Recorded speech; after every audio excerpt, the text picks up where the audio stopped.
और हम लोग ढूंढना चालू किए। उस समय हमने चौकी पे भी सारे बयान दिए। आपके थाने में एसओ साहब यहाँ बैठे हुए थे, तभी तो मैं पूछ रहा था कि वहाँ कोतवाल साहब कहाँ बैठते हैं, एसओ साहब थाने के लोग कहाँ बैठते हैं, है ना। मैं आया तो मैंने कहा, तो उनसे भी कहा 3-4 बार आए। उस लड़के की माँ आई, लड़के का बाप आया, सब लोग के साहब मुकदमा लिख लीजिए। वो लोग परेशान में लड़के की हत्या हुई। भाई किसी का भी लड़का चला जाएगा तो उसके चोट तो लगेगी। तो यहाँ पे 3 महीने तक हम दौड़े भाई साहब, और वहाँ पे उसका मुकदमा नहीं लिखा गया। और जबकि उस लड़के की जब अखबार में निकला तो उसकी माँ गई होगी थाने में, मोहल्ले वाले गए, पेपर में लाश वो देखी तो थाने वालों ने वो पहचान लिया कि हाँ ये हमारा लड़का है। तो उन्होंने बताया आशियाना थाने वालों ने कि वो पोस्टमार्टम होने के लिए एक दिन, तीसरे दिन हम लोग वहाँ पे लाश मिली थी। वो बंगला बाजार चौकी के अंतर्गत आता है। तो जीसान लड़का था जो, फिर हम लोग उसका अंतिम संस्कार, हम लोग अंतिम संस्कार पूरे मोहल्ले के लोग वहाँ के, वो बयान सुन लीजिए आप, पूरी बात को सुन लीजिए आप।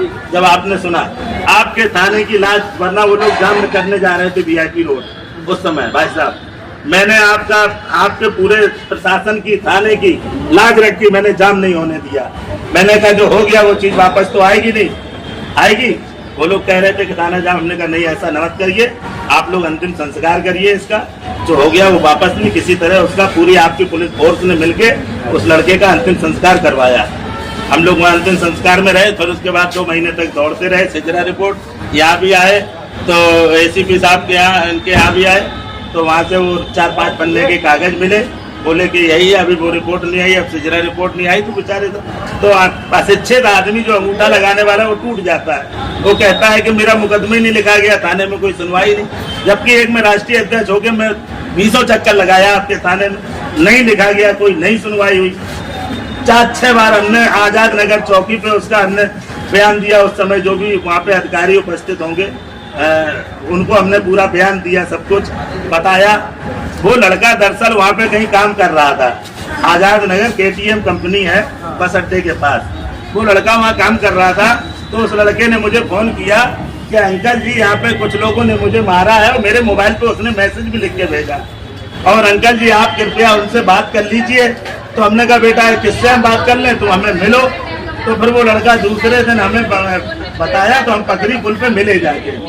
पकड़ी पुल पे वो लड़का आया, उसने मेरे पैर छुए जीसान ने, और मुझे बताया कि अंकल जी वो जो सुपरवाइजर वहाँ कोई है उसका नंबर दिया कि उससे बात कर लीजिए। तो हमने कहा पापा से कहो, थाने में मुकदमा चलो लिखवा दे चल के, कहीं वो लोग मारेंगे, वो ऐसे ऐसे कह रहे। हमने कहा चलो मुकदमा लिखवा दें। अपने कही पापा और हम ही को उल्टा मारेंगे, कहेंगे तू लड़ाई कर रहा। और जबकि वो लड़का बहुत सीधा साधा था, कहीं उसका ना कोई ऐप था, वो किसी भी प्रकार का उस लड़के के अंदर ऐप नहीं था।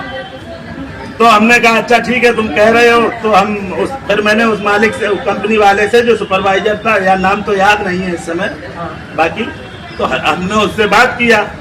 तो हमने सुपरवाइजर से कहा, हमने कहा भैया आपकी कंपनी में ये लड़कों में मार हुई है, आप लड़कों को लगाते हैं, नौकरी देते हैं, तो आप ये जिम्मेदारी आपको देखिए कैसे झगड़ा हुआ है। तो उसने कहा कि हमें तो पता ही नहीं है। तो हमने कहा बताइए, कई मैं बगल में भी करता हूँ, कई जगह लड़के देता हूँ, मैं ठेके पे देता हूँ। हमने कहा भाई वो अलग की बात।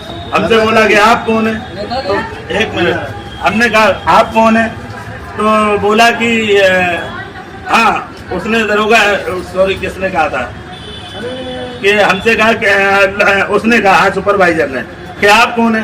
तो हमने कहा भैया मैं लड़के के परिवार ही का समझ लो, और जनता सेवा करता हूँ। नहीं आप बताए। अरे हमने कहा समझ लो आप, मैं परिवार, मैं एक समझ लो, चाहे चाचा समझ लो, चाहे भाई समझ लो, परिवार की तरह है। और फिर मैंने उन्हें बता दिया कि भैया मैं फलानी पार्टी का राष्ट्रीय अध्यक्ष हूँ, जन सेवा करता हूँ। कहता तो मैं क्या करूँ, ठीक है मैं पता करके बताता हूँ। ठीक है, उस समय उसने फोन काट दिया।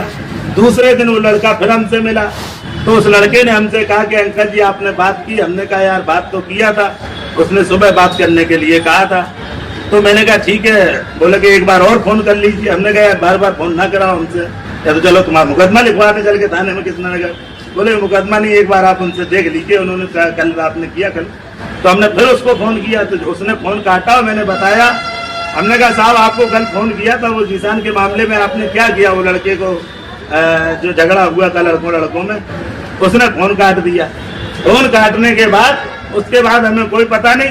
उसके बाद डेढ़ महीना बाद 2 महीना बाद उस लड़के की लाश वहां मिली, क्या कहते हैं, तेलीबाग नहरिया और थाना कृष्णा नगर, ये उसकी कहानी। और 2 महीने तक आपके कृष्णा नगर थाने में चक्कर लगाते रहे, मैं, पीड़ित परिवार और हम, लेकिन यहाँ मुकदमा नहीं लिखा गया। क्यों नहीं लिखा गया वो आप लोग जाने, हमें क्या मालूम। एक बात पूछो, तो लड़की ने मैसेज जो किया था आपके, हाँ वो है आपके पास? अब बताओ, इतने दिन से मोबाइल है 3 साल पुराना, आप बताओ कोई जानकारी के लिए मैसेज पूछ रहे हैं, आपके पास होगा कि नहीं? अब कहाँ होगा, क्योंकि मामला संगीन हो गया है, तो आदमी एक बार सोचेगा उसी समय अगर देखिए, उसी समय अगर तो कोर्ट को आदेश करने की जरूरत ही न पड़ती मुकदमा की। हाँ। आप ही लोगों को लिख लेना चाहिए था। पूछ रहा था क्या वो आपके पास मेरे पास साफ कहाँ होगा मोबाइल, तो या कुछ लिखा नहीं होगा, आपको होगा। याद होगा उस पे क्या लिखा? मुझे यही पूरा बात याद है जो उसने कहा, जो मेरी उससे बात हुई और जो उसने लिखा था, यही लड़के ने लिखा था, वो हमने आपको बता दिया। चलिए ठीक है। जो बाकी अब बाकी आपकी इतने से बात हो गई है?